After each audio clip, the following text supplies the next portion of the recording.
محترم بزرگوں اور دوستوں، پروگرام کی ترتیب تو یہی ہے کہ میں دعا کروں. اس دعا سے پہلے مجھے ایک بات یاد آئی جو ہم سب کے لیے کام کی ہے. مختصر بات یہ ہے کہ اس پروگرام میں کئی لوگوں نے اپنی اپنی باتیں کہی، بچوں کے پروگرام سنے. کچھ پروگرام تو ایسے تھے کہ جو فضائل سے تعلق رکھتے ہیں، اور کچھ باتیں ایسی ہیں کہ جو مسائل سے تعلق. آخری جو یہ پروگرام ہے سجدہ سہو کے تعلق سے، یہ مسائل سے تعلق رکھتا ہے. میرے دوستو، حدیث پاک میں آتا ہے، عام حدیث ہے، بڑی مشہور حدیث ہے، طلب العلم فریضہ، کہ ہر ایمان والے کے لیے ضروری ہے علم کا سیکھنا. فرض عین ہے. فرض عین کہا جاتا ہے کہ ہر آدمی کے ذمہ ہے، ضروری ہے، لازمی ہے کہ وہ اتنا علم سیکھ لے کہ جس سے اس کے کام صحیح ہونے لگے. اس کو یہ معلوم ہو جائے کہ میرا کام صحیح ہوا ہے یا میرا کام یہ غلط ہوا ہے. ابھی چھوٹی سی مثال آپ کے سامنے آئی سجدہ سہو کے تعلق سے. الحمدللہ میں تو یہ یقین کرتا ہوں کہ اس مجمع میں جتنے بھی حضرات شریک ہیں وہ سب ہی نماز پڑھتے ہیں. میں بس گمانی نہیں کرتا کہ آپ نماز، یقیناً سب آپ حضرات نماز پڑھتے ہیں. اور امید مجھے اللہ کی ذات سے یہ ہے کہ اگر نہیں پڑھتے تو آئندہ انشاءاللہ پڑھیں. تو نماز جب ہم پڑھتے ہیں تو نماز کا صحیح ہونا یا نماز کا صحیح نہ ہونا، اس کے مسائل کا سیکھنا بھی ہمارے لیے ضروری ہے. تو ان سجدہ سہو کے مسائل سامنے آئے ہیں. صرف یہ نہیں کہ بچوں نے یاد کر لیے، بچوں نے سنا دیے اور ہم نے سن لیے بس نہیں، بلکہ ہر انسان کے لیے، ہر نمازی کے لیے ضروری ہے، لازمی ہے، فرض ہے کہ وہ ان مسائل کو یاد کرے تاکہ اس کی نماز صحیح ہو. اگر نماز صحیح نہ ہوئی اور ہم اس گمان سے کہ ہم نے تو نماز پڑھ لی، بات بن جائے گی، اللہ کے یہاں کامیابی مل جائے گی، تو یہ ہمارا گمان کرنا، یہ ہمارا یقین کرنا، یہ خیال کرنا بالکل سراسر غلط ہے. بہت سے آدمی کو دیکھا اور سنا بھی، کہتے ہوئے سنا. اگر ان سے کہا جاتا ہے کہ بھائی نماز ایسے نہیں ایسے پڑھو، ایسے نہیں ایسے پڑھو، تو کیا کہتے ہیں کہ بھائی ہم نے تو جیسے الٹی سیدھی آئی پڑھ لی، اللہ قبول کر. نماز کا جب کام، نماز جب آئی تو الٹی سیدھی پڑھ لی، اللہ قبول کر لے گا. باقی کام ہمارے جو بڑھیا ہونے چاہیے. نماز بڑھیا نہ ہو بھائی جیسی آئی تو الٹی پھوٹی پڑھ لی. کیا کل قیامت کے دن یہ بہانہ چل جائے گا؟ نہیں چلے گا. اللہ تبارک و تعالیٰ یہ کہے گا کہ میرے بندے، میں نے تیری ہدایت کے لیے، تیرے سمجھانے کے لیے اپنے نبی بھیجے، تجھے نماز کے پڑھنے کا طریقہ سکھانے کے لیے انبیاء بھیجے، انبیاء کے وارثین علماء کو میں نے دنیا میں پیدا فرمایا اور تجھے بھی اس بات کا مکلف بنایا کہ تو نماز سیکھ. تو نے سیکھا نہیں تو میں نے تو پہلے آگاہ کر دیا تھا. اب کمی میری نہیں بلکہ کمی تیری ہے کہ تو نے سیکھا نہیں.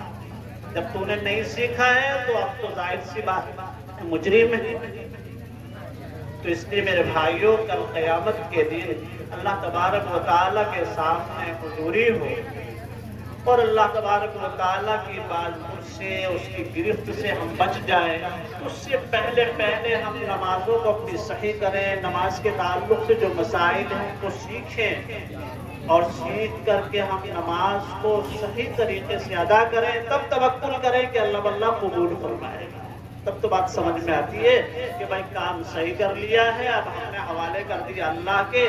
اور اس سے پہلے اگر ہمیں یقین ہے کہ نماز تو ہماری ہے ہی ٹوٹی پھوٹی اور پھر ہم توکل کر بیٹھے کہ اللہ قبول کر لے گا تو یہ کل بندی نہیں ہے.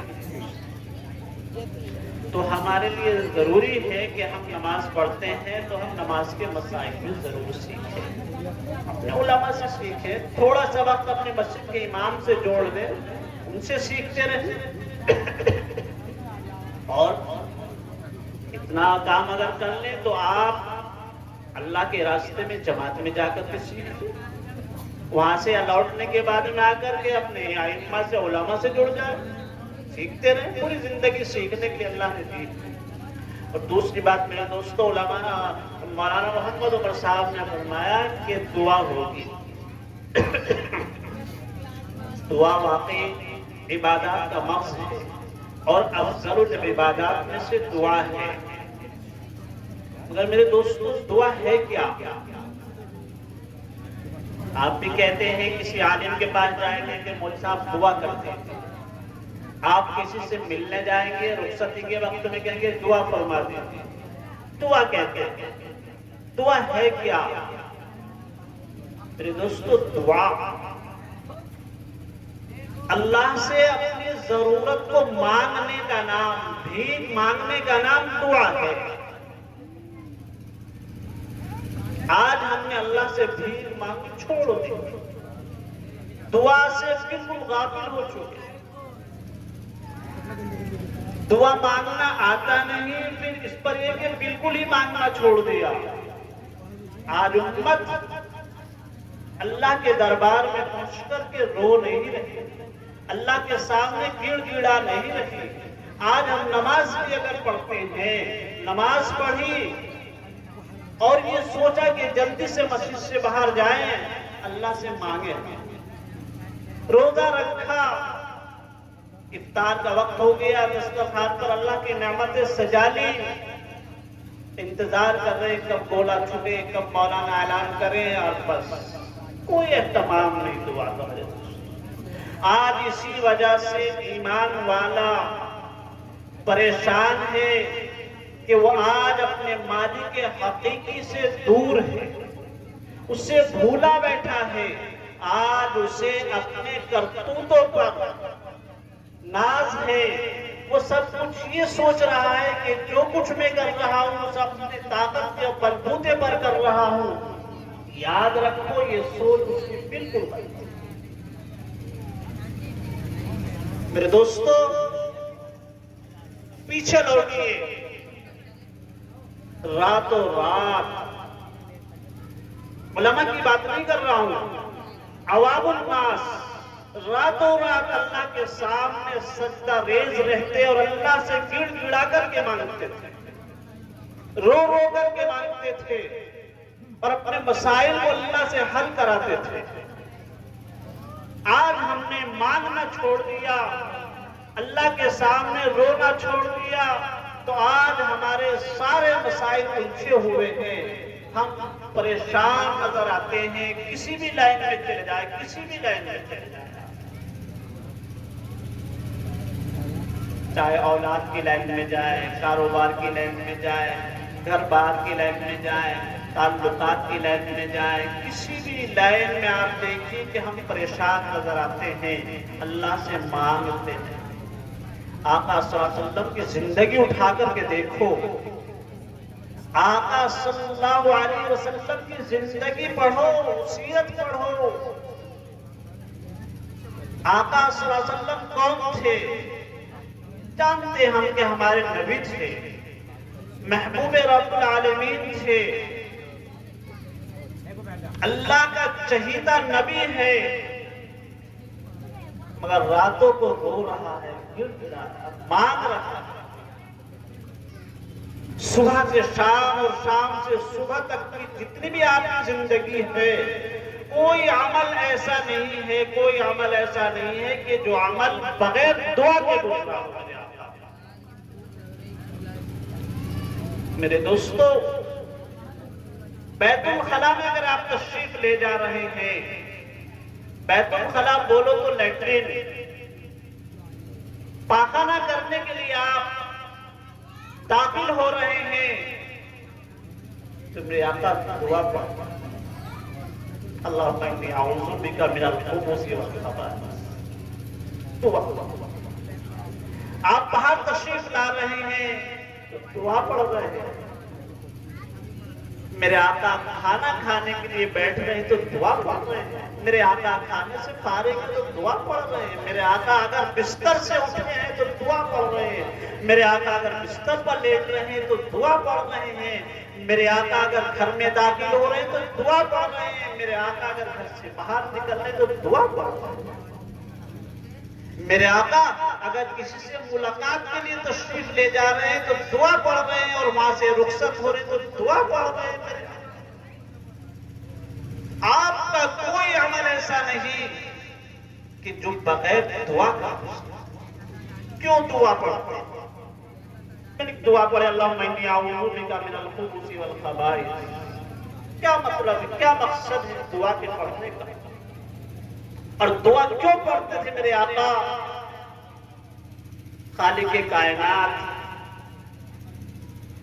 رب العالمین مالک حقیقی ہے، وہی سب کام بناتا ہے. ہمارے اعمالوں کی کرتوتوں کی وجہ سے وہی ہمارے کام بگاڑتا ہے. اللہ نہیں بگاڑتا کسی کے کام.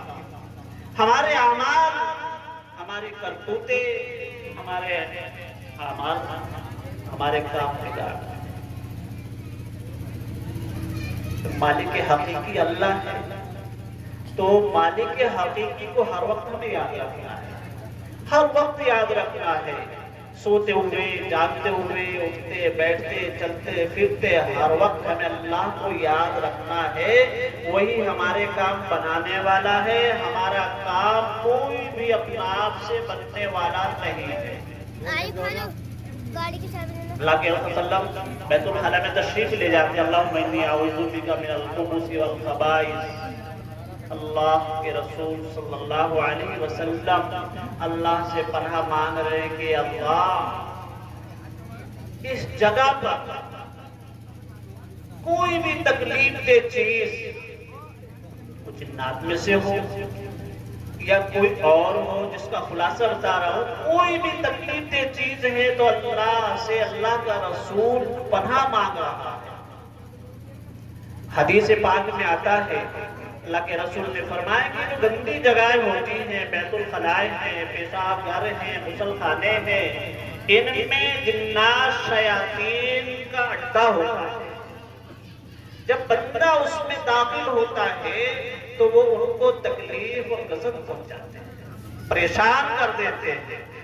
آقا نے دعا ارشاد فرما دی امت کے لیے کہ میرے امتی جب تم بیت الخلاء میں جائے تو اللہ سے ایک چیز کی پناہ مانگے تو محفوظ رہے گا، پریشان نہیں ہو سکتا ہے. جب باہر آپ تشریف لاتے الحمدللہ الذی اذھب عنی الاذى وعافانی، اتنے جامع دعا ہے. آدمی جب بیت الخلاء کرنے کے لیے بیٹھتا ہے، اگر اس کو لیٹرن ہو جائے تو دل کو سکون اور چین ملتا ہے، اور اگر پیٹ اس کا صاف نہ ہو، بند اس کو لگ جائے، پھر پوچھو اس سے کہ لیٹرن ہونے کی کتنی اہمیت ہے، پھر بتائے گا. لیٹرن ہو گئی فراغت ہو گئی، باہر آپ تشریف لائے، تو اب ہمارے ذمہ فرض ہے، واجب ہے کہ جس ذات نے ہمیں اس نجاست سے، اس پریشانی سے، اس غلاظت سے چھٹکارا دیا ہے، ہم اس کی تعریف اور توصیف کریں، اللہ کی تعریف کریں۔ الحمدللہ الذی اذھب عنی العذاب، تمام تعریف اس پروردگار کے لیے ہے کہ جس نے مجھ سے اس گندگی کو، اس پریشانی کو دور کر دیا۔ الغرض بات یہ ہے کہ ہماری زندگیوں سے آج دعائیں نکل گئی، مانگنا اللہ کے سامنے، رونا گڑ گنانا زندگی سے نکل گیا۔ آج اسی لیے ہم پریشان نظر آتے ہیں میرے دوستو۔ تو اللہ سے مانگو اور مانگنے کا طریقہ سیکھو۔ مانگا کیسے جا سکتا ہے؟ آج کوئی بھی آدمی آپ سے کھڑا ہو کر کے مجھ سے کہہ سکتا ہے کہ ہم تو دعا بہت کرتے ہیں، بہت کرتے ہیں، صبح کو فجر میں بھی، ظہر میں بھی، عصر میں بھی، مغرب میں بھی، عشاء میں بھی کا اہتمام بھی ہوتا ہے، اس وقت بھی اللہ سے مانگتے ہیں۔ کہہ سکتا کوئی بھی، مگر بات نہیں بن رہی۔ آخر وجہ کیا ہے؟ سوچا جائے، اگر کوئی آدمی کام کرتا ہو اور وہ کام نہ بن رہا ہو، کوئی کام آدمی کرتا ہو اور وہ کام نہ بن رہا ہو، اگر اس کام کے بارے میں اس نے نہیں سوچا ہے میرا کام کیوں نہیں بن رہا ہے، تو وہ زندگی میں کام بن نہیں سکتا۔ اور اگر اس نے غور و فکر کر لیا، اس کے اندر محنت کی، جانکاری کرنے کی کوشش کی کہ یہ کام میرا کیوں نہیں ہو رہا ہے، تو ایک وقت وہ آئے گا کہ اس کا کام وہ بن جائے گا۔ آج ہم دعا مانگتے ہیں اللہ سے، مگر دعا مانگنے کے بعد بھی ہماری دعائیں قبول نہیں ہوتی، ہمارا کام نہیں بنتا ہے، مگر ہم نے کبھی سوچا نہیں ایسا کیوں ہو رہا ہے کہ ہم دعا بھی مانگ رہے ہیں مگر بات نہیں بن رہی ہے، اس کی وجہ کیا ہے؟ کبھی سوچا ہی نہیں۔ صحابہ کی، تابعین کی، تبع تابعین کی، اکابرین کی، اہل اللہ کی وہ زندگی کو اٹھا کے دیکھو کہ وہ اگر اللہ کے سامنے ہاتھ پھیلاتے تو فوراً اللہ کی طرف سے اس کی دعا کی قبولیت کا فیصلہ آ جاتا۔ بہت سارے اکابرین اہل اللہ، مگر آج ہم نے کبھی سوچا نہیں کہ ہم دعا مانگ رہے ہیں اللہ سے، اور مانگنے کے بعد پھر بھی ہماری دعاؤں کا قبولیت کا فیصلہ نہیں ہو رہا، کیا وجہ ہے؟ کبھی سوچتے ہی نہیں اس بات کا۔ میرے دوستو سوچنا پڑے گا، بغیر سوچے بات نہیں بننے کی۔ دعا ہمیں کیسے مانگنی ہے، دعا کے آداب کیا ہیں، دعا کے شرائط کیا ہیں، دعا ہمیں کیسے مانگنی ہے اور کیا مانگنا ہے، یہ ساری چیزیں ہمیں سیکھنی پڑیں گی۔ سیکھ کر کے تبھی ہم صحیح بھکاری بنیں گے۔ اور ویسے تو میرے بھائیوں، اللہ تبارک و تعالیٰ تو نقطہ نواز ہے۔ اللہ تعالیٰ جو ہے اتنا کرم فرما، اتنا رحم فرما ہے کہ اس کی تو رحمان اور رحیم کی کوئی حد ہی نہیں، جب وہ چاہے۔ مگر یہ کب ہوتا ہے؟ یہ بھی یاد رکھو، ایک ضابطہ ہوتا ہے اور ایک رابطہ ہوتا ہے۔ ایک ضابطہ کہتے ہیں قانون کو، اصول کو، اور رابطہ ایک تعلق ہوتا ہے، پیار اور محبت کے کام ہوا کرتے ہیں، اس کو رابطہ کہتے ہیں۔ اللہ تبارک و تعالیٰ نے فرمایا فَاذْكُرُونِي أَذْكُرْكُمْ وَاشْكُرُوا لِي وَلَا تَكْفُرُونِ۔ فَاذْكُرُونِي، تم مجھے یاد کرو گے میں بھی تمہیں یاد کر لوں گا۔ مطلب یہ کہ اگر تم میرا کام کرو گے میں تمہارا کام کروں گا، تم میری سنو گے میں تمہاری سنوں گا، ایک عام ضابطہ ہے۔ اگر ہم کسی کی یہاں نوکری کرنے لگے اور وہ ضابطہ بتلا دے کہ اگر تو یہ کام کرے گا تو تجھے 10 روپے مل جائیں گے، اگر یہ کام نہیں کرے گا تو 10 روپے نہیں ملیں گے، قاعدہ ہے، سب لوگ جانتے ہیں۔ قرآن بھی کہہ رہا فَاذْكُرُونِي کہ اگر تم مجھے یاد کرے گا میرے بندے تو میں تیرے کام بناؤں گا، اور اگر تم مجھے یاد نہیں کرے گا میں تیرے کام بھی نہیں بناؤں گا۔ قاعدہ تو یہی ہے نا۔ مگر اللہ تبارک و تعالیٰ کو اس امت محمدیہ سے اتنا پیار ہے کہ ضابطہ ہٹا کر رکھ دیا. رابطے میں کام چل رہا ہے میرے دوستو، نہیں تو یقین جانو کہ صبح سے شام اور شام سے صبح تک نامعلوم اللہ کی کتنی نافرمانیاں ہیں، مگر اللہ پھر بھی ہم پر مہربان ہے، رحم و کرم کا معاملہ بناتا ہے. فاذکرونی اذکرکم. قرآن کہتا ہے کہ تم مجھے یاد کرو گے، میں تمہیں بھی یاد کروں گا، تم مجھے یاد کرو گے، تمہارے کام بناؤں گا. قاعدہ یہی ہے، مگر میرے اللہ اس امت سے پیار کرتا ہے، رابطے میں نہیں، ضابطے سے نہیں، رابطے میں کام بناتا ہے اس امت کے.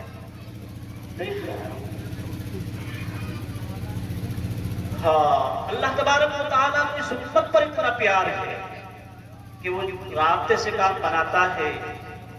بس امت کو اب کیا کہنا چاہیے کہ وہ اللہ سے مانگے، روئے، گڑ گڑائے اس کے سامنے، مانگنے کا طریقہ سیکھے، مانگنے والوں کے پاس جا کر کے سیکھے کہ مجھے کیسے مانگنا ہے، مجھے مانگنے کا طریقہ بتا دیں اللہ سے. اپنے آپ طریقہ کوئی نہیں آتا، اپنے آپ تو کام کرنا کوئی نہیں آتا جب تک کہ وہ کام کرنے والوں سے جا کر کے نہ سیکھا جائے. وہ کام مانگنے والے کون ہیں؟ علماء ربانیین، علماء کرام ہیں کہ جنہوں نے اپنی زندگی اللہ کے دین کی خاطر، اللہ کی فرما برداری اور اللہ کے احکامات پر گزاری ہے. حضرات کے پاس جائیں، ان سے سیکھیں، دعاؤں کے آداب سیکھیں، دعاؤں کا طریقہ سیکھیں. صرف اس پر نہ رہیں کہ اللہ تو مہربان ہے، رحمان الرحیم ہے، بے شک اس میں کوئی دو رائے ہے ہی نہیں، مگر یہ جب ہے جب اللہ کو کسی پر پیار آتا ہے. اگر پیار نہیں آیا میرے دوستو تو ضابطے سے کام ہوتا ہے، راستے سے نہیں ہوتا ہے. پیار کی چھوٹی سی مثال سناتا ہوں. ایک 70 سالہ بت پرست آدمی، 70 سال بتوں کو پوچھتے بالکل سیاہ ہو گیا، چہرے کی رونق ختم ہو گئی. ایک دن بیٹھا، جب پوجا اس نے شروع کی اس کی، تو بجائے اپنے بت کے نام لینے کے، صنم کے، اس نے کہہ دیا یا سمجھ اللہ کا نام ہے. اللہ کی طرف سے آواز آئی، لبیک یا بول میرے بندے میں حاضر ہوں، کیا چاہتا ہے؟ فرشتے بھی سن رہے ہیں. اللہ سے عرض کیا کہ اللہ یہ تو بت کو پوج رہا تھا، یہ تو دھوکے سے اس نے تیرا نام لے دیا، سمجھ کہہ دیا تجھے. اللہ فرماتے ہیں میرے فرشتوں، میرے بندے نے مجھے یاد تو کیا ہے. پیار آ گیا اللہ اس پر. تو پیار آ جائے تو 70 سالہ بت پرست کی زندگی بھی کامیاب ہو جائے، اور اگر اس کو پیار نہ آئے تو میرے دوستو 70 سالہ عابد واحد کی عبادت بھی بیکار ہے. آدمی اپنی عبادت پر کبھی گھمنڈ نہ کرے، اپنی دعا مانگنے پر کبھی متوکل ہو کر نہ بیٹھ جائے، بلکہ اللہ سے مانگتا رہے، روتا رہے، گڑ گڑاتا رہے. وہ مانگنے سے سارے کام لگ جائیں. محتاج ہو کر کے مانگے، ضرورت مند ہو کر کے مانگے، تب مانگنے سے بھیک ملتی ہے. ایک بات بتا رہا ہوں بس کہ مانگے، ضرورت مند ہو کر کے مانگے، محتاج بن کر کے مانگے، تب بھیک ملتی ہے. اور اگر تمہارے اندر عاجزی نہیں ہے، ضرورت مندی نہیں ہے، محتاج کی نہیں محسوس ہو رہی ہے تو نہیں ملتا ہے. دنیا کا ایک دستور ہے، وہ موٹی سی مثال ہر ایک کی سمجھ میں آئے گی بات. اگر کوئی آدمی تمہارے پاس فقیر بھیک مانگنے کے لیے آئے اور وہ اپنا کٹورا بجائے سیدھا کرنے کے وہ یوں کر لے کہ مجھے بھیک دے دی جائے، تو ایمانداری سے بتاؤ کہ آپ اس کو بھیک دے دو گے؟ نہیں دے. آپ سمجھیں کہ محتاج نہیں ہے، ضرورت مند نہیں ہے. یا کوئی مانگ رہا ہے، مانگ سوال آپ سے کر رہا، دیکھ رہا ادھر، تو آپ سمجھیں گے کہ یہ ضرورت مند نہیں ہے تو آپ اس کو بھیک نہیں دیں گے میرے دوستو اللہ تبارک و تعالی تو مالک کائنات ہے، وہی ہمارے سارے کام بناتا ہے، وہی ساری نعمتیں ہمیں دیتا ہے، تو ہمیں تو اس کے سامنے عاجز ہو کر محتاج بن کر کے ضرورت مند ہو کر اس سے مانگنا ہے۔ دیکھنے میں آتا ہے، میں نہیں کہتا ہوں، تم لوگ بھی یہ بات کہہ دو گے کہ جب دعا مانگی جاتی ہے تو ہاتھ ملتے رہتے ہیں اور دعا مانگتے، ایسا ہی ہوتا نا بھائی، ہاتھ مل رہے ہیں اور دعا مانگی جا رہی ہے۔ میرے دوستو یہ جو ہاتھ پھیلانا ہے اس کو اپنا کٹورا سمجھو، یہ جو ہاتھ پھیلانا ہے یہ کٹورا ہے، اللہ کے سامنے ہم نے اپنا کٹورا بھیک کے لیے پھیلایا ہے، اگر ہم اس کو صحیح انداز پر عاجزانہ ضرورت مندانہ محتاجانہ طریقے سے اس کے سامنے پھیلائیں گے تو ہمیں بھیک مل جائے گی، اور اگر ہم نے لاپرواہی سے بھیک مانگی، اللہ سے لاپرواہی سے دعائیں کری تو میرے دوستو پھر کوئی امید نہیں کی جا سکتی۔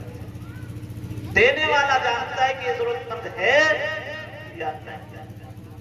میرے دوستو ہم دعا اللہ سے مانگے، رات دن مانگے، 24 گھنٹے مانگے اور ضرورت مند ہو کر کے مانگے تو انشاءاللہ اللہ تبارک و تعالی ہماری ساری ضروریات پورا فرمائے۔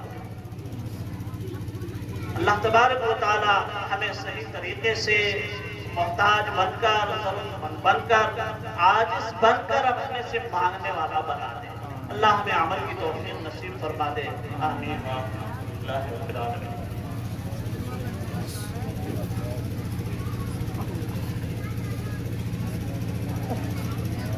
الحمدللہ رب العالمین، الصلاة والسلام علی سید المرسلین وعلى آلہ وصحبہ اجمعین۔ ربنا آتنا فی الدنیا حسنۃ وفی الآخرۃ حسنۃ وقنا عذاب النار۔ ربنا ظلمنا انفسنا وان لم تغفر لنا وترحمنا لنکونن من الخاسرین۔ یا اللہ ہمارے صغیرہ کبیرہ گناہوں کو معاف فرما، یا اللہ ہماری خطا اور لغزشوں کو معاف فرما، یا اللہ ہم سب کو اپنی رضا نصیب فرما، یا اللہ ہم سب کو اپنی محبت عطا فرما، یا اللہ ہم سب کو ایمان کامل نصیب فرما، یا اللہ ہم سب کو اپنے احکامات پر پابندی کے ساتھ عمل کی توفیق نصیب فرما، یا اللہ اپنے نبی کی سچی محبت عطا فرما، یا اللہ اپنے نبی کی سچی محبت عطا فرما، یا اللہ اپنے نبی کی سچی محبت ہمیں نصیب فرما، یا اللہ ہمارے دلوں کو غیر کی محبت سے پاک فرما، یا اللہ ہمارے دلوں کے اندر اپنے نبی کی اپنی محبت مجسم فرما، یا اللہ ہم سب کو اپنے نبی کی سنتوں پر عمل کرنے کی توفیق نصیب فرما، یا اللہ ہم سب کو اپنے نبی کے طریقے پر زندگی گزارنے کی توفیق نصیب فرما۔ اے کریم آقا ہم سب کو اپنے محبوب بندوں میں داخل فرما، یا اللہ ہم سب کو اپنے محبوب بندوں میں داخل فرما، یا اللہ اپنے مقبول بندوں میں شامل فرما، یا اللہ اپنے مقرب بندوں میں شامل فرما، یا اللہ اپنے مقرب بندوں میں شامل فرما۔ اے کریم آقا شیاطین کے شر سے ہماری حفاظت فرما، جادو جنات کے ٹوٹ کے ٹونے کے شر سے ہماری حفاظت فرما۔ اے کریم آقا ہم سب کی پریشانیوں کو دور فرما، اللہ پوری امت مسلمہ کی پریشانیوں کو دور فرما، یا اللہ امت مسلمہ کے کاروبار میں خیر و برکت عطا فرما، اے اللہ امت مسلمہ کے کاروبار میں خود ترقی عطا فرما، یا اللہ حلال روزی کے ذرائع نصیب فرما، یا اللہ حرام روزی سے امت مسلمہ کی حفاظت فرما، یا اللہ حرام روزی سے ہماری حفاظت فرما، اے اللہ جو بے روزگار ان کو برسر روزگار عطا فرما، اے اللہ جو برسر روزگار ان کے روزگاروں میں خیر و برکت عطا فرما، یا اللہ جن گھروں کے اندر جوان لڑکے یا لڑکیاں بے نکاحی ہیں ان کے رشتوں کا انتظام فرما، اے اللہ لڑکیوں کے لیے نیک صالح شوہر نصیب فرما، اے اللہ لڑکوں کے لیے نیک بیویاں نصیب فرما، یا اللہ ہمارے بچوں میں دینی سمجھ پیدا فرما، یا اللہ ہمارے بچوں میں حافظ قرآن بنا، یا اللہ ہمارے بچوں میں حافظ قرآن بنا، اے کریم آقا یہ بچہ جو حافظ قرآن ہوا ہے اس کو اپنی بارگاہ میں قبول فرما۔ اے اللہ اس کے والدین کو اجر عظیم عطا فرما۔ اے اللہ جن لوگوں نے اس بچے کے اوپر محنت کی ہے جس لائن سے بھی کی ہو ان کی محنت کو قبول فرما۔ اے اللہ ہم سب کے لیے اس کو ذخیرہ آخرت بنا۔ اے اللہ ہم سب کے لیے ذریعہ نجات بنا۔ اے کریم آقا اس مدرسے کے فیض کو پورے عالم میں جاری فرما۔ اے اللہ اپنی دونوں مخلوق میں اس کے فیض کو جاری فرما۔ اے اللہ اس ادارے کے معاونین کو اجر عظیم عطا فرما۔ اے اللہ معاونین کے دل میں مدرسے کی محبت پیدا فرما۔ اے اللہ اس ادارے میں کام کرنے والے مدرسین ملازمین کو اپنی بارگاہ میں قبول فرما۔ اے اللہ خلوص کی دولت سے مالا مال فرما۔ اے اللہ خلوص و للہیت کے ساتھ کام کرنے کی توفیق عطا فرما۔ اے اللہ ریاکاری سے حفاظت فرما۔ اے اللہ دکھاوے سے حفاظت فرما۔ اے اللہ حسد سے کینے سے بغض و عداوت سے ہم سب کی حفاظت فرما۔ اے کریم آقا دشمنان اسلام سے ہماری حفاظت فرما۔ یا اللہ ہمارے مدارس کی حفاظت فرما۔ اے اللہ مساجد کی حفاظت فرما۔ اے اللہ تمام دینی مقدس مقامات کی حفاظت فرما۔ اے اللہ خانقاہوں کی حفاظت فرما۔ اے کریم آقا دینی کام کرنے والوں کو حوصلہ عطا فرما۔ اے اللہ دینی کام کرنے والوں کی نصرت فرما۔ اے اللہ دینی کام کرنے والوں کو ہمت عطا فرما۔ اے کریم آقا ہمارے ہندوستان کے اندر امن و امان قائم فرما۔ اے اللہ آپس میں بھائی چارہ نصیب فرما۔ اے اللہ آپس میں اتفاق محبت پیدا فرما۔ یا اللہ ہندی مسلمانوں کی جان کی مال کی عزت کی آبرو کی حفاظت فرما۔ اے کریم آقا جو پریشان حال ان کی پریشانی کو دور فرما۔ اے اللہ امت مسلمہ کے مرحومین کی مغفرت فرما۔ اے اللہ ان کو جنت الفردوس میں جگہ نصیب فرما۔ اے کریم آقا مولانا محمد عمر کے والد محترم اے اللہ اور پردھان جی دھنپورے والے اے اللہ اور ہمارے عزیز و اقارب جتنے بھی اس دنیا سے جا چکے ہم تمام کی مغفرت فرما۔ ان کو جنت الفردوس میں جگہ نصیب فرما۔ اے اللہ اپنے شایان احسان کے ساتھ رحم و کرم کا معاملہ فرما۔ اے اللہ ہم سب کو فکر آخرت نصیب فرما۔ اے اللہ آخرت کی تیاری کی توفیق عطا فرما۔ یا اللہ آخرت کی تیاری کی توفیق عطا فرما۔